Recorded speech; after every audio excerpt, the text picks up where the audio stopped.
श्री शिवाय नमस्तुभ्यं भक्तों। जय श्री कृष्णा। स्वागत है आप सबका हमारे YouTube चैनल प्रियंका शास्त्र ज्ञान में। भगवान भोलेनाथ की कृपा हम सब पर सदैव बनी रहे। भक्तों, आज के वीडियो में आप सुनेंगे सभी मनोकामनाओं को पूर्ण करने वाली बृहस्पति देव विष्णु भगवान की व्रत कथा, बृहस्पति देव की आरती, माता लक्ष्मी जी की आरती।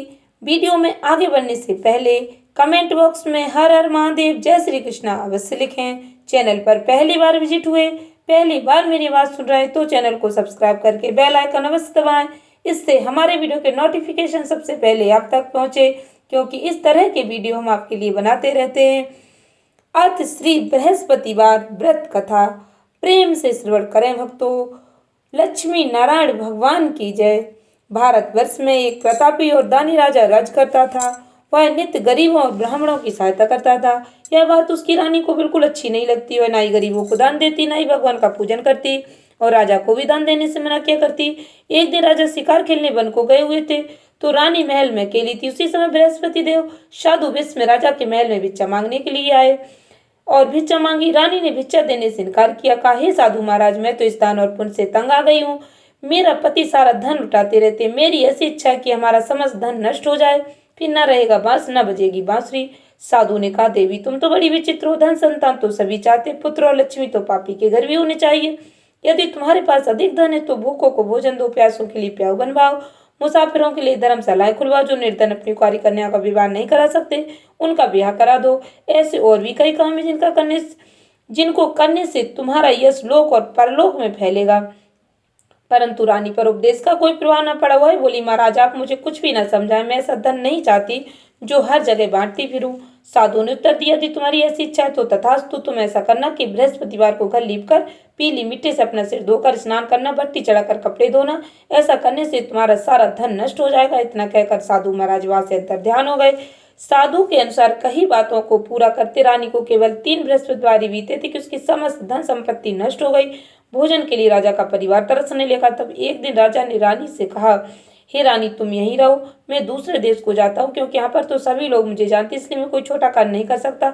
ऐसा कहकर राजा परदेश चला गया। वहां वह जंगल से लकड़ी काट कर लाता, शहर में बेचता। इस तरह वह अपना जीवन व्यतीत करने लगा था। राजा के परदेश जाते ही राजा, रानी और दासी दुखी रहने लगी।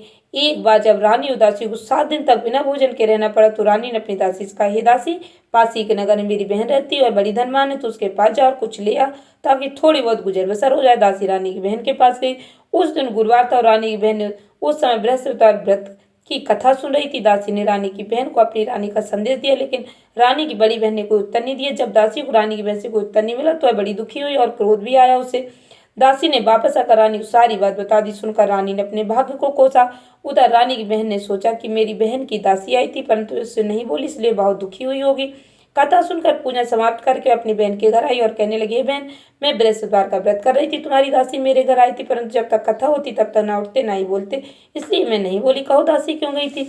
रानी बोली, बहन तुमसे क्या छिपाऊं, हमारे घर में खाने तक को अनाज नहीं था। ऐसा कहते कहते रानी की आंखें भर आई। उसने दासी समेत पिछले 7 दिनों से भूखे रहने की बात अपनी बहन को विस्तार पूर्वक सुना दी। रानी की बहन बोली, देखो बहन, भगवान बृहस्पति सभी की मनोकामना पूर्ण करते, शायद तुम्हारे घर में अनाज रखा हो। पहले तो रानी को विश्वास नहीं हुआ, पर बहन के आग्रह करने पर उसने अपनी दासी को अंदर भेजा, तो सचमुच अनाज से भरा उसे एक घड़ा मिल गया। यह देखकर दासी को बड़ी हैरानी हुई। दासी रानी से कहने लगी, हे रानी, जब हमको भोजन नहीं मिलता तो हम व्रत ही तो करते, इसलिए क्यों न इनसे व्रत और कथा की विधि पूछ ली जाए, ताकि हम भी व्रत कर सकें। तब रानी ने अपनी बहन से बृहस्पतिवार व्रत के बारे में पूछा। रानी की बहन ने बताया, बृहस्पतिवार के व्रत में चने की दाल, मुनक्का से विष्णु भगवान का केले की जड़ में पूजन करें, दीपक जलाएं, घी का व्रत कथा सुने, पीला भोजन ही करें, इससे बृहस्पति देव प्रसन्न होते। व्रत और पूजन विधि बताकर रानी की बहन अपने घर को लौट गई। 7 दिन के बाद जब गुरुवार आया तो रानी उदासी ने व्रत रखा। गुड़साली जाकर चना गुड़ लेकर आई, फिर उससे केले की जड़ विष्णु भगवान का पूजन किया। पीला भोजन कहाँ से आए, इस बात को लेकर दोनों बहुत दुखी थी। चूंकि उन्होंने व्रत रखा था, इसलिए बृहस्पति उनसे प्रसन्न थे। वे एक साधारण व्यक्ति का रूप धारण कर 2 थालों में सुंदर पीला भोजन दासी को दे गए। भोजन पाकर दासी बड़ी प्रसन्न हुई और रानी के साथ मिलकर भोजन ग्रहण किया। इसके बाद वे सभी गुरुवार को व्रत और पूजन करने लगी। बृहस्पति भगवान के पास उनके पास फिर से धन संपत्ति आ गई, परंतु रानी फिर से पहले की तरह आलस करने लगी। तब दासी बोली, देखो रानी, तुम पहले भी इस प्रकार आलस करती, तुम्हें धन रखने में कष्ट होता था, इस कारण सभी धन नष्ट हो गया, और अब जब भगवान बृहस्पति के पास से धन मिला तो तुम फिर से आलस करती हो। रानी को समझाती हुई दासी कहती है कि बड़ी मुसीबतों के बाद हमने यह धन पाया, इसलिए हमें दान पुण्य करना चाहिए, भूखे मनुष्य को भोजन कराना चाहिए, धन को शुभ कार्य में खर्च करना चाहिए, जिससे तुम्हारे कुल का यश बढ़ेगा, स्वर्ग की प्राप्ति होगी, पितृ भी प्रसन्न होंगे। दासी की बात मानकर रानी अपना धन शुभ कार्य में खर्च करने लगी, जिससे पूरे नगर में उसका यश फैलने लगा।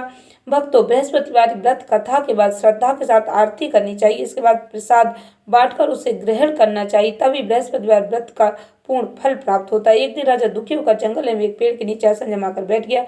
वह अपनी दशा को याद करके व्याकुल होने लगा। बृहस्पतिवार का दिन था। एकाएक उसने देखा कि निर्जन वन में एक साधु प्रकट हुए। साधु वेश में स्वयं बृहस्पति देवता थे। लकड़हारे के सामने आकर बोले, हे लकड़हारे, सुनसान जंगल में तू चिंतामग्न क्यों बैठा है? लकड़हारे ने दोनों हाथ जोड़कर प्रणाम किया और उत्तर दिया, महात्मा जी, आप तो सब कुछ जानते हैं, मैं आपसे क्या कहूँ? यह कहकर रोने लगा और साधु को अपने आत्मकथा सुनाई।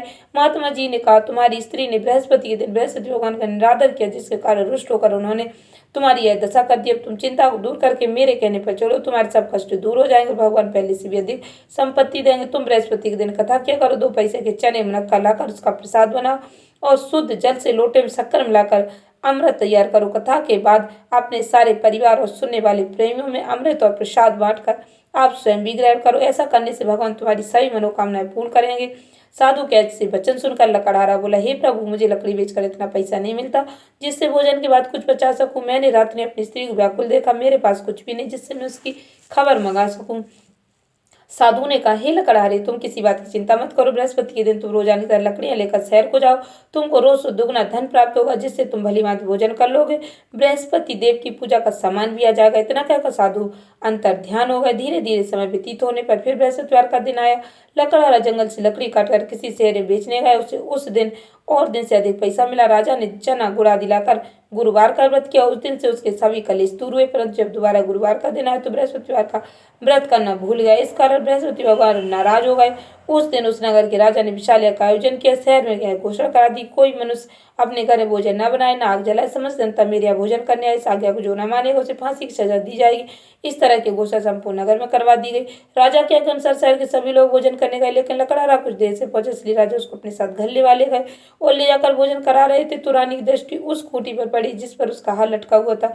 वह वहां पर दिखाई नहीं दिया। रानी ने निश्चय किया कि मेरा हार इस मनुष्य ने ही चुरा लिया। उसी समय सिपाहियों को बुलाकर उसको कारागार में डलवा दिया। जब लकड़हारा कारागार में पड़ेगा और दुखी होकर विचार करने लगा कि न जाने कौन से पूर्व जन्म के कर्म से मुझे यह दुख प्राप्त हुआ, और उसी साधु को याद करने लगा जो उसी जंगल में मिला था। उसी समय तत्काल बृहस्पति साधु के रूप में प्रकट हुए और उसकी दशा को देखकर कहने लगे, अरे मूर्ख, तूने बृहस्पति की कथा नहीं करी, इसी कारण तुझे यह दुख प्राप्त हुआ। आप चिंता मत कर, बृहस्पतिवार के दिन कारागार के दरवाजे पर 4 पैसे पड़े मिलेंगे, उनसे तू बृहस्पति देव की पूजा करना तो तुम्हारे सभी कष्ट दूर हो जाएंगे। बृहस्पति के दिन उसे 4 पैसे मिले। लकड़हारे ने कथा कही। उसी रात्रि को बृहस्पति देव ने उस नगर के राजा को स्वप्न कहा, हे राजा, तुमने जिस आदमी को कारागार में बंद कर दिया निर्दोष है, वह राजा उसे छोड़ देना। रानी कहा, उसी खूंटी पर लटका, अगर तू ऐसा नहीं करेगा तो मैं तेरे राज को नष्ट कर दूंगा। इस तरह रात्रि के स्वप्न को देखकर राजा प्रातःकाल उठा और खूंटी पर हाल देखकर लकड़हारे को बुलाकर क्षमा मांगी। लकड़हारे को योग सुंदर वस्त्र आभूषण देकर विदा कर दिया। बृहस्पति देव के अनुसार लकड़हारा अपने नगर को चल दिया। राजा जब अपने नगर के निकट पहुंचा तो उसे बड़ा आश्चर्य हुआ। नगर में पहले से अधिक बाग, तालाब, कुएं, बहुत सी धर्मशाला, मंदिर आदि बन गए। राजा ने पूछा, किसका बाग और धर्मशाला? तब नगर के सब लोग कहने लगे, सब रानी और वादी के। तो राजा को आश्चर्य हुआ और गुस्सा भी आया। जब रानी ने खबर सुनी कि राजा आ रहे तो उन्होंने अपनी बांदी से कहा कि दासी, देख, राजा हमको कितनी बुरी हालत में छोड़ गए थे, हमारी ऐसी हालत देखकर लौट न जाए, इसलिए तू दरवाजे पर खड़ी हो जा। आज्ञा अनुसार दासी दरवाजे पर खड़ी हुई। राजा आए तो उन्हें अपने साथ लिवा लाई। तब राजा ने क्रोध करके अपनी रानी से पूछा, क्या धन तुम्हें कैसे प्राप्त हुआ? तब उन्होंने कहा, सब धन बृहस्पति देव के व्रत के प्रभाव से प्राप्त हुआ है। राजा ने निश्चय किया कि 7 रोज बाद तो सभी बृहस्पति देव का पूजन करते, परंतु मैं प्रतिदिन दिन में 3 बार कहानी तथा रोज व्रत किया करूंगा। अब हर समय राजा के दोपट्टे में चने की दाल बंधी रहती। दिन में 3 बार कहानी कहता। एक रोज राजा ने विचार किया कि चलो अपनी बहन के यहाँ हो आए। इस तरह निश्चय कर राजा घोड़े पर सवार हो अपनी बहन के यहाँ को चलने लगा। मार्ग में उसने देखा कुछ आदमी मुर्दे को लिए जा रहे। उन्हें रोककर राजा कहने लगा, अरे भाइयों, मेरी बृहस्पतिवार की कथा सुनो। वे बोले, लो, हमारा तो आदमी मर गया, इसको अपनी कथा की पड़ी। परंतु कुछ आदमी बोले, अच्छा कहो, हम तुम्हारी कथा भी सुनेंगे। राजा ने दाल निकाली। जब कथा आदि हुई तो मुर्दा हिलने लगे। जब कथा समाप्त हो गई तो राम राम करके मनुष्य उठकर खड़ा हो गया। आगे मार्ग में से एक किसान खेत में हल चलाता हुआ राजा ने उसे देख और उससे बोले, अरे भैया, मेरी बृहस्पतिवार की कथा सुन लो। किसान बोला, जब तक मैं तेरी कथा सुनूंगा तब तक 4 हरैया जोत लूंगा, जा अपनी कथा किसी और को सुनाना। इस तरह राजा आगे चलने लगा। राजा खटते ही बैल पचाकर पछाड़ खाकर गिर गए। किसान के पेट में जोर का दर्द होने लगा। उस समय उसकी माँ रोटी लेकर आई। उसने जब यह देखा तो अपने पुत्र से सवाल पूछा। बेटे ने सभी हाल कह दी तो बुढ़िया दौड़ी दौड़ी उस घुड़सवार के पास गई और उससे बोली कि मैं तेरी कथा सुनूंगी तो अपनी कथा मेरे खेत पर चलकर ही कहना। राजा बुढ़िया खेत पर जाकर कथा कही, जिसके सुनते ही बैल उठकर खड़े हो गए। किसान के पेट का दर्द भी बंद हो गया। राजा अपनी बहन के घर पहुंचा। बहन ने भाई खूब मेहमानी की। दूसरी रोज प्रातःकाल राजा जागा तो वह देखने लगा कि सब लोग भोजन कर। राजा ने अपनी बहन से कहा, ऐसा कोई मनुष्य नहीं जिसने भोजन नहीं किया। मेरी बृहस्पतिवार की कथा सुन ले। बहन बोली, हे भैया देश ही ऐसा है, पहले यहाँ लोग भोजन करते बाद में अन्य काम करते। अगर कोई पड़ोस में तो देखा हूँ। ऐसा कहकर देखने चली गई, परंतु उसे कोई भी ऐसा व्यक्ति नहीं मिला जिसने भोजन नहीं किया। तो एक कुमार के घर गई जिसका लड़का बीमार था। उसे मालूम हुआ कि उनके यहाँ 3 रोज से किसी ने भोजन नहीं किया। रानी ने अपने भाई की कथा सुनने के लिए कुमार से कहा तो वह तैयार हो गया। राजा ने जाकर बृहस्पतिवार की कथा कही, जिसको सुनकर उसका लड़का ठीक हो गया। अब तो राजा की प्रशंसा होने लगी। एक रोज राजा ने अपनी बहन से कहा, हे बहन हम अपने घर को जाएंगे, तुम भी तैयार हो जाओ। राजा की बहन ने अपनी सास से कहा। सास ने कहा, चली जा, परंतु अपने लड़कों को मत ले जाना, क्योंकि तेरे भाई के कोई औलाद नहीं है। बहन ने अपने भैया से कहा, हे भैया मैं तो चलूंगी पर कोई बालक नहीं जाएगा। राजा बोला, जब कोई बालक नहीं चलेगा तो तुम ही क्या करोगी। बड़े दुखी मन से राजा अपने नगर को लौटा है। राजा ने अपनी रानी से कहा, हम निर्वंशी, हमारा मुंह देखने का धर्म नहीं और कुछ भोजन आदि नहीं किया। तब रानी बोली, हे प्रभु, बृहस्पति देव ने हमें सब कुछ दिया और हमें औलाद अवश्य देंगे।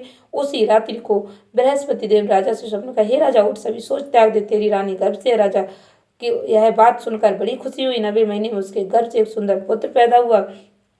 तब राजा बोला, ही रानी, स्त्री बिना भोजन के रह सकती पर बिना कहे नहीं रह सकती। जब मेरी बहन आए तो तुम उससे कुछ मत कह रहा। रानी ने सुनकर हाँ कर दिया। जब राजा की बहन ने शुभ समाचार सुना तो बहुत खुश हुई, बधाई लेकर अपने भाई के आए।